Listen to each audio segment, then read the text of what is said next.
जिनके पास voter ID card होने के बाद वो सरकार बनाते हैं। अब सरकार पलट के कह रही है नहीं नहीं नहीं, हम आपको चुनेंगे, आप हमको नहीं चुन सकते। भारत की कम से कम 80 करोड़ जनता के लिए अब कारण है सड़क पर उतरने का। एक चीज बहुत प्रिडिक्टेबल है सरकार के बारे में कि सांप्रदायिक राजनीति को वो एक एग्जिट रूट के तौर पे देखेगी हर संकट से बचने के लिए।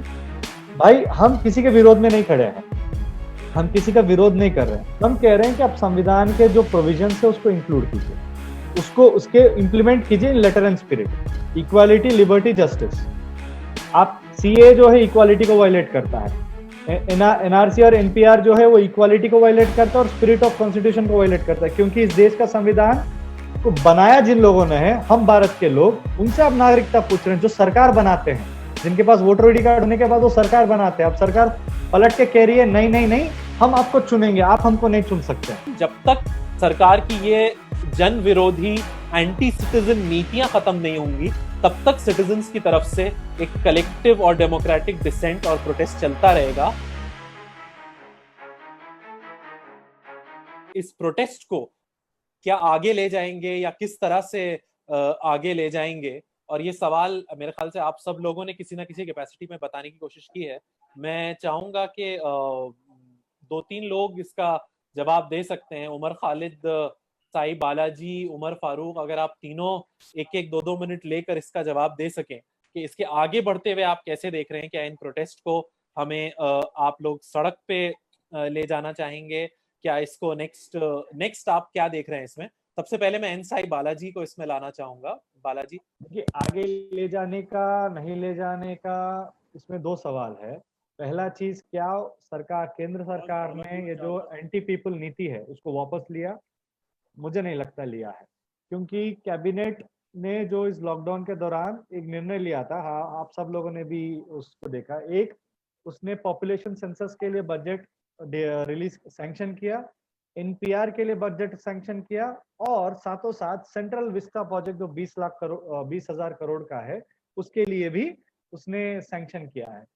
ये साफ तौर पे है, सरकार ने तय कर लिया है कि वो इसको लेके आगे जाएंगे। अभी जिग्नेश भाई बोल रहे थे कि मुंबई में जो जेल में जो लोग, सुधा भारद्वाज बाकी लोग हैं, कैसे वहां पे कोविड लोगों को आया है। वहां छोड़ दीजिए, तिहाड़ जेल में जो सुपरडेंट है, असिस्टेंट सुपरडेंट है, उसको कोरोना हो चुका है। तिहाड़ में स्टूडेंट्स है, वो छोड़ दीजिए, जो स्पेशल सेल इस पूरे यूएपीए का जांच कर रही है, उस स्पेशल सेल के एक अधिकारी को, एक कांस्टेबल को कोविड हो गया है। और ये बहाना दिल्ली पुलिस कह रहा था कि उसको कोरोना हो गया है, तो आपके लॉयर को हम पुलिस स्टेशन में अलाउ नहीं करेंगे, आपके दोस्तों को हम पुलिस स्टेशन में अलाउ नहीं करेंगे पूछताछ में। तो आप खुद मान रहे हैं कि आपके एक अधिकारी को कोरोना हो गया है, और आप स्टूडेंट को वहां पे बुला रहे हैं कि नहीं नहीं तुम भी कोरोना लेके जाओ साथ में। कितना इनह्यूमन हो आप, कितना, मैं तो कई बार हैरान हो जाता हूं कि इनकी इनह्यूमैनिटी का अगर रेटिंग किया जाए, ये लोग हर रोज एक नया पॉइंट जोड़ते जाएंगे, हम ज्यादा इनह्यूमन है।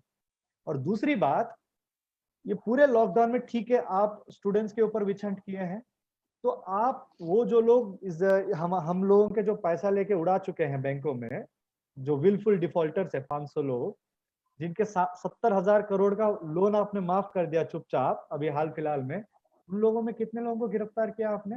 कितने विजय माल्या को, कितने मेहुल चोकसी को, कितने नीरव मोदियों को, कितने बाकायदा लोगों को नहीं किया? इसका मतलब आपका कभी न्याय दिलाने के लिए नहीं रहा है, आपके लिए हमेशा इंस्टीट्यूशंस अन्याय को प्रमोट करने के लिए रहे हैं।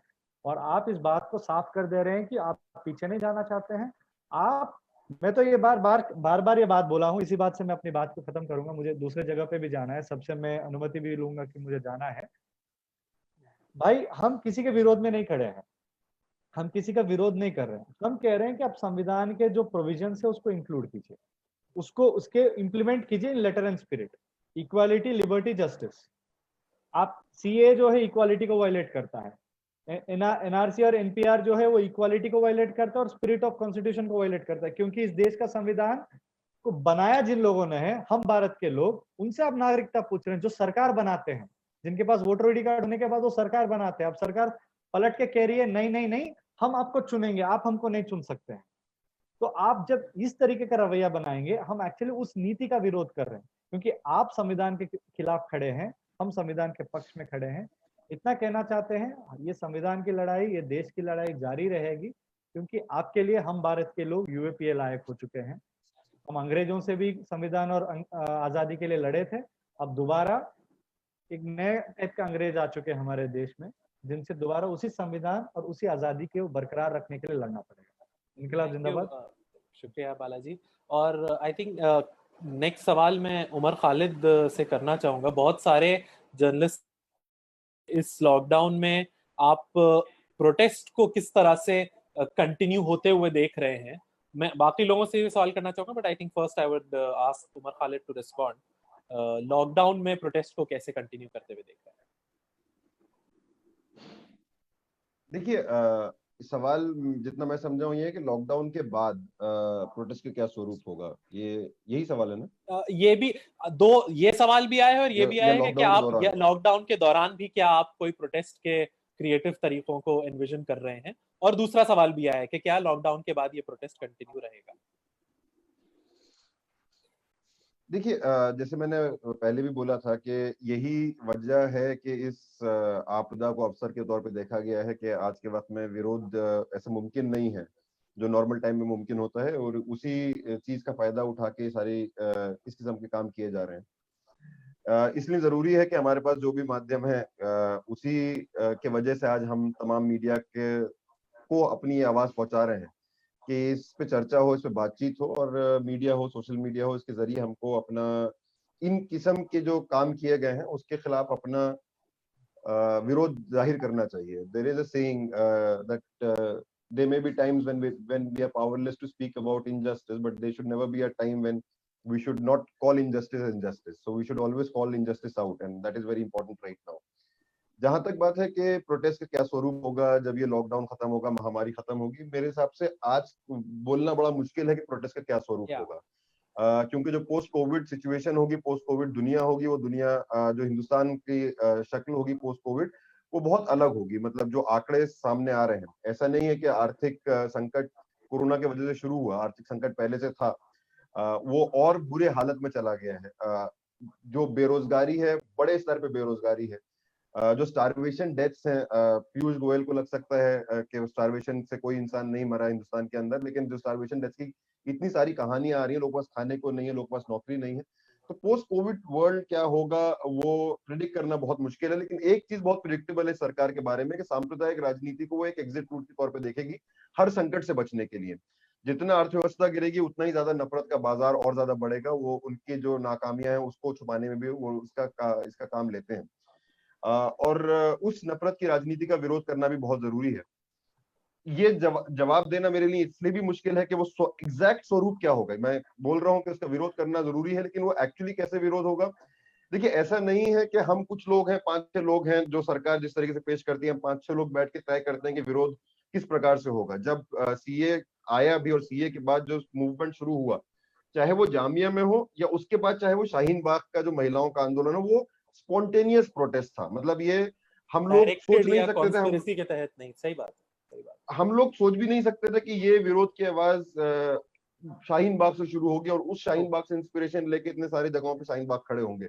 ये किसी भी साजिश का पार्ट नहीं था, ये कंप्लीटली स्पॉन्टेनियस प्रोटेस्ट है। पहले 15 दिन तो शाहीन बाग के बारे में लोग जानते भी नहीं थे, 15 दिन से चल रहा था। जब 15 दिन चलते रहा, उसके बाद मीडिया में कवरेज हुआ तो लोग वहां पहुंचना शुरू हुए। सिमिलरली आने वाले दिनों में वो क्या स्वरूप होगा, द पॉइंट इज दैट जो लोग सत्ता में बैठे होते हैं वो कई बार लोगों को बहुत कम आंकते हैं, और ये सत्ता का अहंकार होता है कि उनको लगता है कि हम जो करना चाहें कर सकते हैं, इसका विरोध नहीं होगा। लेकिन कल को हो सकता है कि वो शाहीन बाग के अराउंड ये इंश्योर कर देंगे पोस्ट कोरोना के वक्त बाद शाहीन बाग में प्रोटेस्ट ना हो पाए। लेकिन इस बात का मुझे पूरा भरोसा है कि कहीं ना कहीं से विरोध की आवाज निकलेगी, बिकॉज यही इतिहास ऐसे ही चलता है। अगर जुल्म होगा, जुल्म और अन्याय के खिलाफ आवाजें भी उठेंगी। क्या शक्ल होगी उसका, आई डोंट थिंक हम 5-6 लोग यहाँ बैठ के, क्योंकि हम protest all India protest coordinators नहीं है। ये बात बिल्कुल सही है। आई थिंक यही जवाब है जो हम लोग दे भी सकते हैं इस वक्त। एक और सवाल जो जिग्नेश जी से मैं करना चाहूंगा, जिग्नेश मेवानी से, कि कई लोग पूछ रहे हैं कि अगर इसी तरह से प्रोटेस्ट, ये अरेस्ट कंटिन्यू हुआ, लॉकडाउन चलता रहा और साथ में साथियों को गिरफ्तारियां चलती रही, तो किस तरह की स्ट्रैटेजी हमको अपनानी चाहिए, किस तरह की स्ट्रैटेजी पॉलिटिकल ऑपोजिशन से एक्सपेक्ट करनी चाहिए? आई थिंक जिग्नेश मेवानी आप इसका जवाब अच्छे से दे सकते हैं। देखिए उसका कोई दी आंसर या स्पेसिफिक कोई एक आंसर तो है नहीं। अभी तो हम लोग सारे लोग एक तरीके से केज्ड इन कन्फाइंड है। कितना भी रिएक्ट करने का, रिस्पॉन्ड करने का, बोलने का मन कर रहा है, सोशल मीडिया या कुछ न्यूज चैनल्स की बाइट्स बियॉन्ड अभी हम लोग नहीं पाएंगे। लेकिन इसके बाद न केवल जिनके ह्यूमन राइट्स का वायलेशन हुआ है, न केवल जिस डिसेंट की वॉइस को खत्म किया गया है, लेकिन भारत की कम से कम 80 करोड़ जनता के लिए अब कारण है सड़क पर उतरने का। जिस प्रकार से उनका रोजगार छीना गया है इस लॉकडाउन के दौरान और उसके पहले भी, जिस प्रकार से अर्थतंत्र का बेड़ा गर्क हुआ है, जिस प्रकार से 2 वक्त की रोटी की तकलीफ होने वाली है मिलियंस ऑफ लोगों को, तो एक बहुत बड़ा जन आंदोलन का शक्ल इस मुल्क की जनता ले सकती है। और मुझे लगता है कि उसमें डेफिनेटली आपका, हमारा, हम सबका अपनी अपनी अलग अलग कैपेसिटी में हम सबका रोल बनेगा, तो उस रोल को हम लोग निभाएंगे। और मुझे उम्मीद है कि देखिए स्टेट कितना भी दमन करे, लोगों का एक ये जो अविरत संघर्ष है वो तो जारी रहेगा। आप रहेंगे, हम रहेंगे, नहीं रहेंगे, हर कंडीशन में लोग लड़ने वाले हैं, जो तो निकलते ही रहेंगे। कभी किसी ने सोचा नहीं था कि ऊना का मूवमेंट इतना बड़ा हो जाएगा। कभी किसी ने सोचा नहीं था कि रोहित वेमुला की सुसाइड का इतना ट्रिमेंडस अक्रॉस द कंट्री एक इम्पैक्ट खड़ा होगा। कभी किसी ने सोचा नहीं था कि जेएनयू के कैंपस में इस प्रकार से स्टूडेंट मूवमेंट खड़ा होगा। लेकिन लोग लड़ने वाले निकलते रहते हैं। ये जो हमला है, ये जो दमन है, उसका भी प्रतिकार होगा। बिल्कुल सही। मैं और हम लोगों के पास अभी भी बहुत सारे सवाल हैं, लेकिन वक्त कम होता जा रहा है।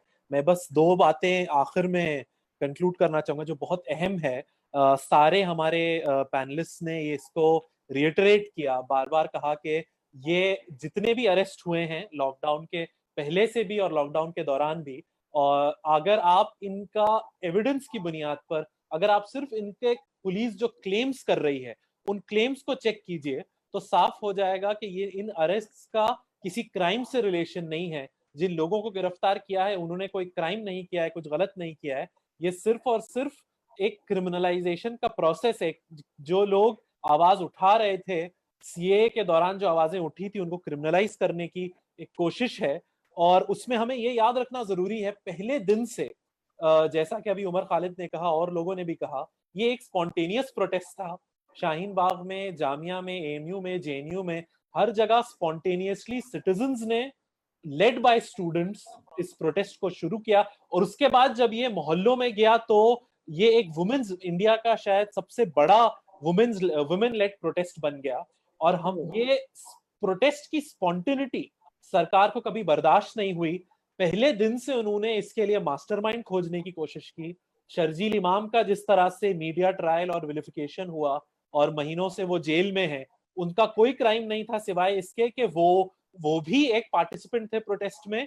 लेकिन मीडिया को और पुलिस को एक मास्टरमाइंड चाहिए था, एक दाढ़ी वाला चाहिए था, जैसा कि कन्हैया ने इशारा किया, एक कन्वीनियंट इंटरनल एनिमी चाहिए था जिसको दिखा के बताया जा सके कि ये दुश्मन है, ये प्रोटेस्टर है, और जो कलेक्टिव सिटीजन्स वॉइस है उसको वीकन किया जा सके। तो ये शर्जील इमाम को पहला एक फिगर बनाया गया। और उसके बाद जब से मीरान हैदर हो, सफूरा जरगर का जिस तरह से भद्दा कैरेक्टर असैसिनेशन करने की कोशिश की, आसिफ इकबाल को जिस तरह महीनों हरास करने के बाद अरेस्ट किया, ये सारी चीजें एक कंटिन्यूएशन है इस कलेक्टिव सिटीजन्स वॉइस को कुछ कन्वीनियंट विलन बना के, कुछ कन्वीनियंट टेररिस्ट क्रिमिनल के रूप दे करके इसको हल्का करने का, वीकन करने का, और इसके ऊपर कुछ ठप्पे लगाकर इसको खत्म कर देने का।